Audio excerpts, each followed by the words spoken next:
के नजदीक निमहिया नामक गांव में जग्गी, कालू और गोलू नाम के 3 लड़के रहते थे। शहर की भागदौड़ से कोसों दूर घनघोर जंगल को पार करते हुए गांव तक पहुंचने की पगडंडी जाती थी। जग्गी गांव में एक कुम्हार का बेटा था, जबकि गोलू के पैदा होने के 3 साल बाद उसके माता पिता बकरी चराते वक्त जानवर के हमले से गुजर गए थे। तब अनाथ हो चुके 3 साल के गोलू को कालू के घर वालों ने पाला था, जो कि गांव के ही जमींदार का बेटा था।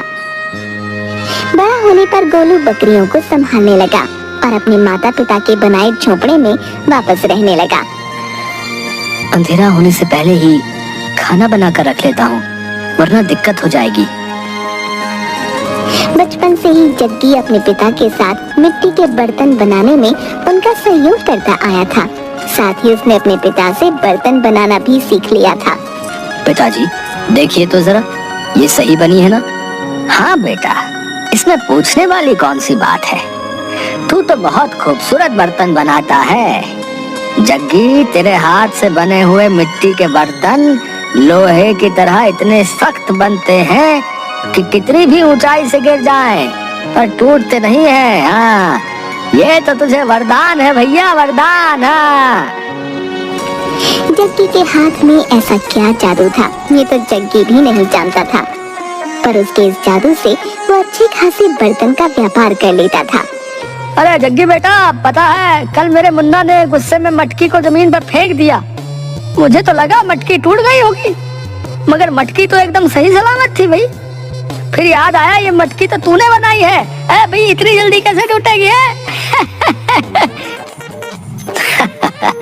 धन्यवाद चाचा जी। वैसे कुछ और चाहिए होगा तो बताइएगा। हाँ हाँ, जरूर जरूर भैया, जरूर बताएंगे। बहुत बढ़िया, बहुत बढ़िया, वाह वाह वाह। गांव में बेहद शांति रहती थी। गोलू अपने माता पिता की ही तरह जंगलों में अपनी बकरियों को चराने लेकर जाता था। चल चल चल, इधर चल। उधर कहाँ जा रही है? गोलू जानवर की दहाड़ को कोसों दूर से सुनकर महसूस कर सकता था। बकरियां चराते हुए गोलू को बहुत दूर से बाघ के दौड़ने की आवाज आ जाती। अरे, ये बाघ तो दौड़ता हुआ हमारी तरफ ही आ रहा है। जल्दी बकरियों को लेकर यहाँ से भागना होगा। तुरंत गोलू अपनी बकरियों को लेकर घर वापस आता। इस तरह गोलू ने अपनी बकरियों को उस बाघ के हमले से बचा लिया। बाप रे, आज तो बाल बाल बच गया। कालू गांव के जमींदार का बेटा था, इसलिए गांव में उसे हर कोई पहचानता था और उसकी किसी भी शरारत पर उसे माफ कर दिया जाता था। भाई तो फिर आम तोड़ने आ गया, कोई देख लेगा तो बहुत सुनाएगा। आ रहा हूँ, अभी आ रहा हूँ, थोड़े आम तो तोड़ लो। बचपन से ही कालू के पैरों में एक ऐसी पकड़ बनी हुई थी जिसकी बदौलत वह मिनटों में ऊंचे से ऊंचे पेड़ पर चढ़कर फल तोड़ लाता था। भाई जल्दी नीचे आ, कोई आ रहा है। कालू फटाक से पेड़ के नीचे उतरता है और दोनों वहां से भाग जाते हैं। निमहिया गांव घनघोर जंगल के करीब था, इस वजह से खतरनाक जंगली जानवर अक्सर गांव तक आ जाया करते थे, लेकिन काफी हफ्तों से कोई भी जंगली जानवरों के दिखाई देने की खबर नहीं सुनाई दे रही थी। इन बकरियों को घुमा कर लाता हूँ, वरना चैन से बैठने भी नहीं देंगी। चल अब चुप हो जा, लेकर चल रहा हूँ। बकरियां चराते हुए गोलू को एक मरे हुए हाथी का शव जंगल में नजर आया, जिस पर काफी बड़े और धारदार पंजे के निशान थे। अरे, इतनी बेरहमी से किसने इस हाथी को मारा है? इसके शरीर पर जैसे निशान है, उससे तो यही लग रहा है कि जैसे ये किसी जानवर के पंजे के निशान नहीं, जरूर कोई और बात है। गोलू ने आवाज महसूस करने की कोशिश की तो उसे दूर पहाड़ों के पास से रहस्यमयी आवाज सुनाई दी। गोलू को होने वाले किसी अनहोनी का एहसास हो गया था। वो दौड़कर वापस गांव की तरफ भागा और सीधा कालू के पास आया। भाई गजब की कयामत देख कर आ रहा हूँ। मरे हुए हाथी पर बड़े से पंजे के निशान हैं, जो किसी जानवर के भी नहीं लग रहे। ऐसा लग रहा है जैसे कोई पहाड़ जैसा इंसान उस हाथी की अंतड़ियां नोच दिया है। क्या तुझे ये सब कैसे मालूम कि वो निशान किसी जंगली जानवर के नहीं है, बल्कि इंसान के हैं? भाई मैंने अपने कानों से उस आवाज को सुनकर महसूस किया है। कालू जानता था कि गोलू के सुनने की शक्ति कभी धोखा नहीं खा सकती। अच्छा ऐसा है, फिर चलो चलकर देखते हैं। अभी इस वक्त ही, थोड़ी देर में सूरज डूब जाएगा। कुछ नहीं होगा, चलो चलते हैं, देख कर आते हैं। डरने से कुछ नहीं होने वाला। जंगल घना था, इस वजह से दूर तक देख पाना संभव नहीं था, पर नदी के पास ही एक ऊंचा शीशम का पेड़ था जो पहाड़ की उस चोटी से लगा हुआ था, जिसके ठीक दूसरी तरफ के पहाड़ों से वो रहस्यमयी आवाजें आ रही थीं। इस पर चढ़कर देखेंगे तो समझ में आ जाएगा कि दूसरी तरफ वाली पहाड़ी पर क्या चल रहा है। देखूंगा कहिए कालू भाई, आप ही हो हनुमान। हमने पेड़ों पर चढ़कर आम नहीं तोड़े हैं कभी। ठीक है, मैं देख कर आता हूँ। कालू तुरंत ही पूरी फुर्ती से शीशम से होते हुए पहाड़ की चोटी पर चढ़ गया। चोटी पर चढ़ते ही कालू की आंखें खुलकर भौचक्की रह गईं।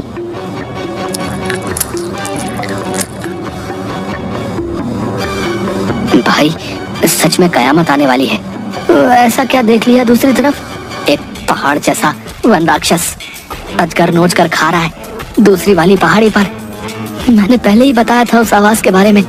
चलो अब वापस चलो, गांव वालों को बताते हैं। जंगल से गांव की तरफ वापस जाते वक्त पूरा अंधेरा हो चुका था।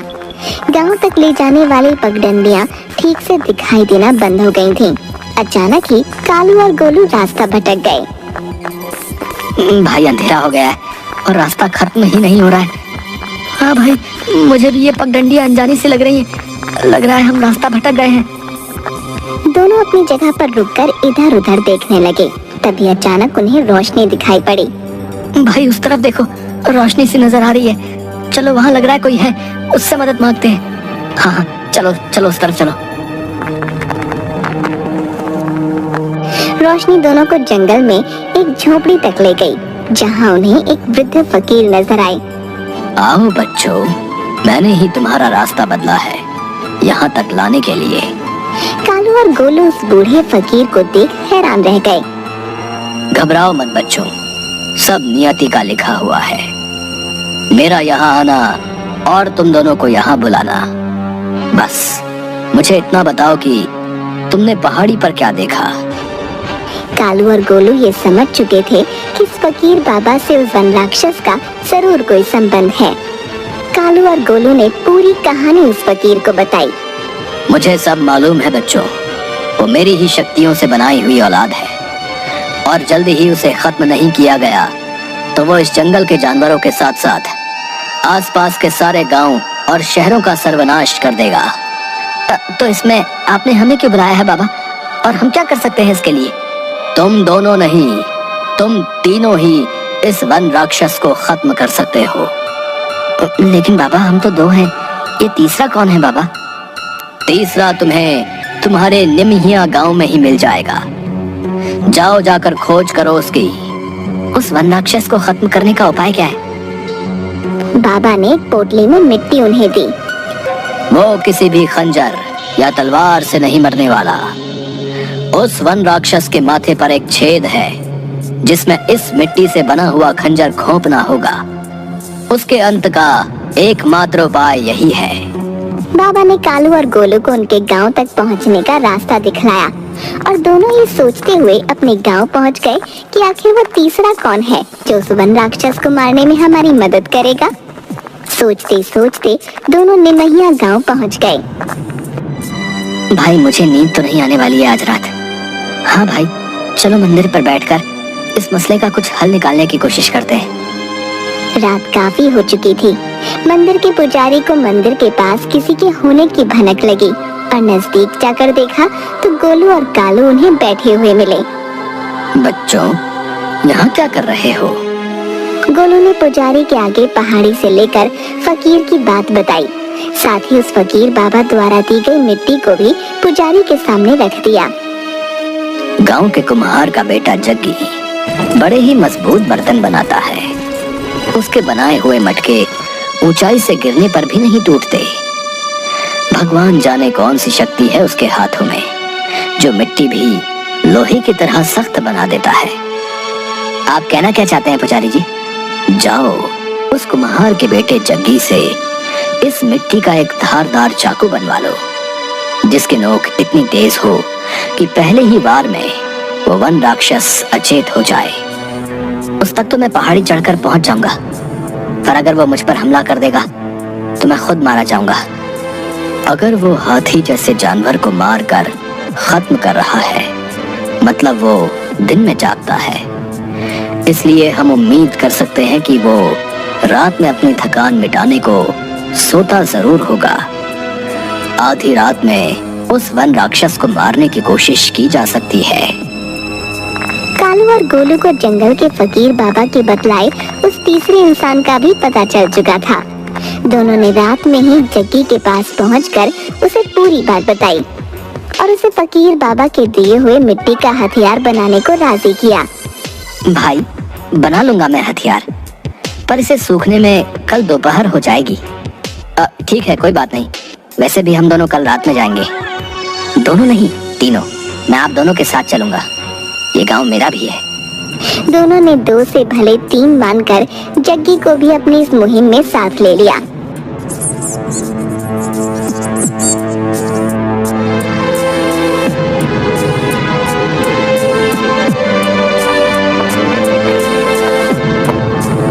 अगली रात पहाड़ी के नजदीक पहुंचते ही गोलू ने वन राक्षस के खर्राटों की आवाज को महसूस कर लिया। 24 घंटे में सूखकर सख्त मिट्टी का हथियार भी तैयार हो चुका था। कालू ने हिम्मत करके वन राक्षस की पहाड़ी पर पेड़ों के सहारे चढ़ाई कर दी। भाई, मैं चलूंगा पहाड़ी पर, तुम अकेले मत जाओ। हाँ भाई, हम दोनों आ रहे हैं। तुम दोनों चढ़ कैसे पाओगे इस पहाड़ी पर? यहीं नीचे इंतजार करो, तुम रास्ता दिखा दो, हम चढ़ जाएंगे। ठीक है, मेरे पीछे पीछे आओ और आराम से, पैर न फिसले। तीनों किसी तरह कालू की मदद से पहाड़ी पर चढ़ गए। वन राक्षस सो रहा था, पर अचानक उसके खर्राटों का शोर थम गया। छिप जाओ, वो जागने वाला है। इधर आ जाओ, इस पत्थर के पीछे से नहीं देख पाएगा वो। वन राक्षस को इंसानी महक आ गई थी। सुनो, एक तरीका है मेरे पास। मैं वन राक्षस का ध्यान अपनी तरफ उलझाऊंगा, तुम दोनों पीछे से उस पर हमला कर देना। भाई, खतरा है। उस वन राक्षस से बड़ा और क्या खतरा हो सकता है? जान बचानी है तो चलो, कोशिश करो। चलो भाई, ध्यान से। कालू अचानक से पहाड़ी के कोने में जाकर राक्षस के सामने खड़ा हो गया। ओए वन राक्षस, हुर, इधर देख जरा। वन राक्षस गुस्से से भागते हुए कालू की तरफ झपटा। जैसे ही वन राक्षस कालू के नजदीक जाकर उस पर झपटा, कालू पहाड़ी के कोने में लटकी पेड़ों की बेल के सहारे कूदकर दूसरे पेड़ पर चला गया। भारी शरीर के साथ वन राक्षस हवा में खुद को संभालने की कोशिश कर रहा था। गोलू, राक्षस को धक्का दो। जग्गी, राक्षस को धक्का दो। भाग जग्गी, राक्षस को ढकेलना है। दौड़ो, अभी वो खुद को संभाल रहा है, अच्छा मौका है। गोलू और जग्गी ने एक साथ पूरे जोर के साथ अपना दम लगाकर राक्षस के ऊपर कूदकर धक्का दिया। राक्षस पहाड़ी से गिरते हुए 2 पेड़ों के बीच आकर फंस गया। अगल बगल पहाड़ी के बने गड्ढे थे, जिस वजह से राक्षस हिल भी नहीं पा रहा था।